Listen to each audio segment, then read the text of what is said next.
So, ladies and gentlemen, and distinguished lecturer, guest, and participant, thank you for joining all. I hope my sound is clear.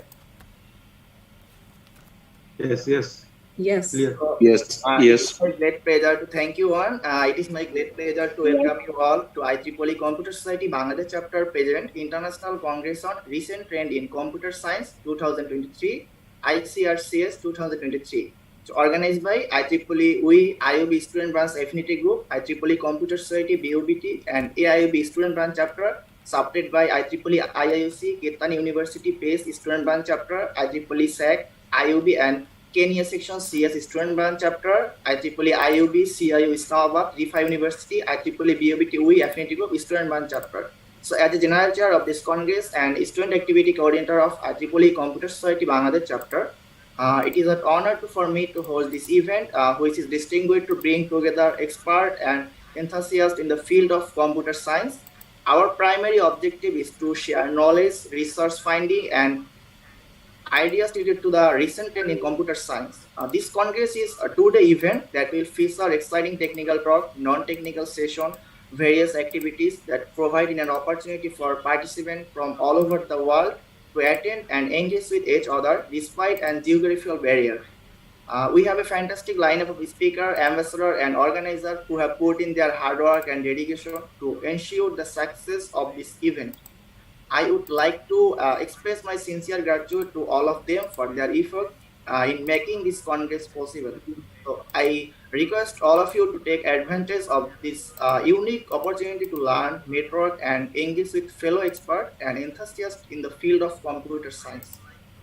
I am confident that this Congress will provide a platform for fruitful discussion and collaboration leading to future innovation and advancement. So thank you everyone for joining us today. Now it is great pleasure to me to invite our esteemed speaker, Neeta Patel ma'am, President of IEEE Computer Society and Senior Director of Engineering at Otis Elevator Company. Today, ma'am will sharing her insight on emerging trend in computer, a topic great relevance and significant in the field of computer science. I am confident that her talk will be insightful, informative, and thought-provoking. So, without further ado, I invite Neeta Patel ma'am to deliver her speech. Ma'am, floor is yours now. Yes. Thank you very much. Thank you so much for the invitation and all of your work to coordinate this event. It's a fantastic event to have an opportunity to learn about computing as well as future trends. So I want to talk to you today for a few minutes about the Computer Society and one of our items that we do every year, which is a computing and technology prediction. So for those of you who may not be aware of the Computer Society, we are a very large society within IEEE with a very broad reach. Many conferences, publications, standards, and certainly activities like this that help to advance the knowledge as well as to connect individuals and to provide training. So today I want to talk about our 2023 predictions for the future of computing. As I mentioned, this is a yearly publication that we put out to talk about where and what do we foresee as the path for computing. This year's predictions had 19 predictions. They vary from 15 to 20 in any given year.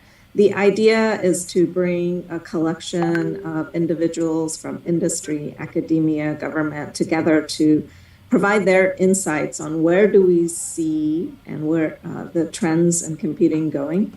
You can see that we identified these 7 core areas of focus areas, starting with some core technologies at the bottom in terms of open hardware, IT for sustainability, software to the edge, and then different layers or categories that we've identified. This year was the first year where we had several industries that we identified specifically, and that was robotics, healthcare, and manufacturing.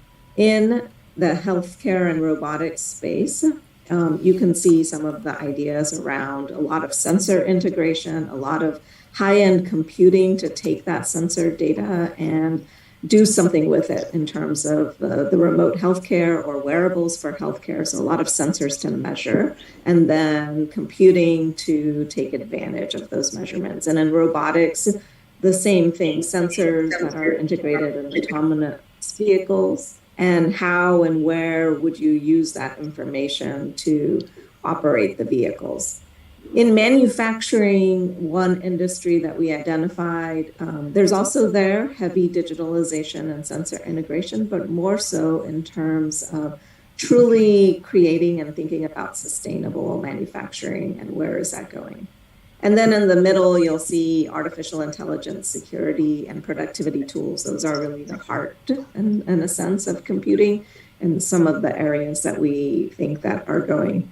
In addition to coming up with the predictions, we did some analytics to look at how do we see these technologies impacting humanity, as well as what is their success rate in terms of their maturity and development.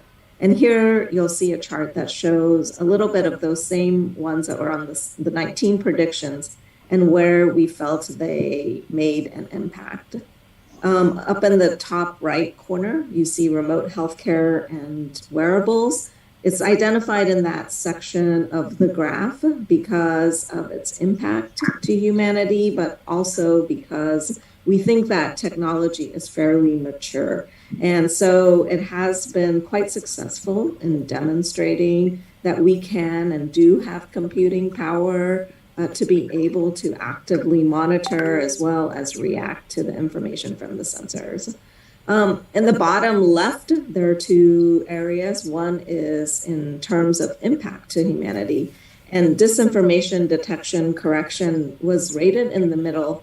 And there is a lot of talk about this particular subject matter, especially with the availability of all sorts of different digital platforms to disseminate information. But we thought it didn't have a huge chance of success just because anytime you have some regulations, there's other ways to get around it.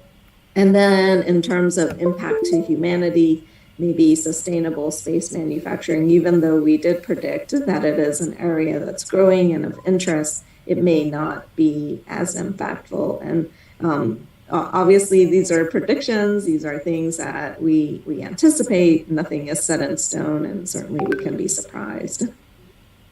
We also looked at these technologies in the perspective of investment and how might we want to think about where we focus research. So there are some opportunities here, as you can see, for things that we think that are very beneficial to humanity, but they may not be technically mature. This is an opportunity for a lot of research, not only in academia, but research in industry as well, to do some investment and think about how would you advance this to mature that technology, because it will be very meaningful if we could control more adaptive generative pharmaceuticals. We could have more autonomous and brain-human interfaces.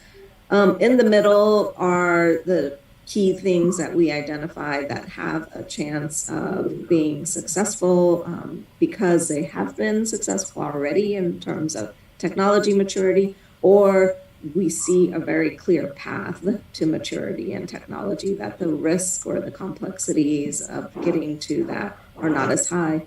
And then maybe at the bottom, they have been highly successful, but maybe not as impactful. Again, these things are predictions, so not always clear. In hindsight, we may come back in 10 years and look at these and sort of learn how we've been successful in predicting.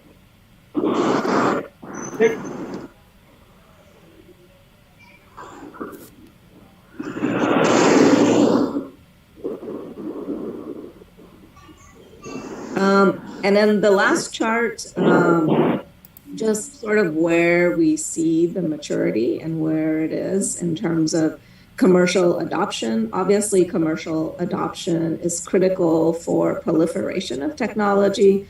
We need to be successful in getting these technologies adopted, and to be able to have that impact on humanity, or to be able to augment what might be available for people to use. And so when you look at our 19 predictions, we also predicted sort of where we think with these bands indicating, some sort of variability. Obviously, we think space manufacturing is quite far out. It's a very interesting concept. It might have some potential, but in terms of being, commercially adopted, it's quite far out. Whereas healthcare and wearables is being already adopted, and there is more opportunity there for advanced computing, more sensor integration, and along with that comes personalization in healthcare, which is next. And then augmented reality, we also think is a very short timeline in terms of adoption. And certainly we can see that with the proliferation of AI tools and then ChatGPT sort of bringing that greater visibility and awareness to what are the possibilities with artificial intelligence and where can we take them and how it can essentially disrupt and change maybe how we're thinking about some of the aspects of research as well as commercial use. So this technology report is available on the IEEE computer website. We also are looking and seeing how can we tie it into something we're calling megatrends. Megatrends really around 3 core areas: sustainability, virtualizing everything, and digital transformation, and how those interrelate. But then when you think about the megatrends, you have to have some sort of emerging technology that enables those trends, then the application of those technologies, and then the connection to the grand challenges as a peoples that we have that we need to address. So we're also undertaking this work with the help of the Future Directions Committee in IEEE, collaborating between the Computer Society and FDC to say, how do we take our technology predictions out of computing? Where do we merge them with other areas of IEEE and look at the bigger, broader trend? So I just wanted to share very quickly with you some of the things that are being investigated in terms of predictions as well as megatrends, how we're looking at them as a society. I encourage you to, certainly get involved. Obviously, you're participating, but as we create and collaborate and connect together, we can make a difference and make an impact. So I think I only have 2 or 3 minutes. So Tabil, if you want me to take questions, let me know. Otherwise, thank you very much for the kind invitation and for being able to participate in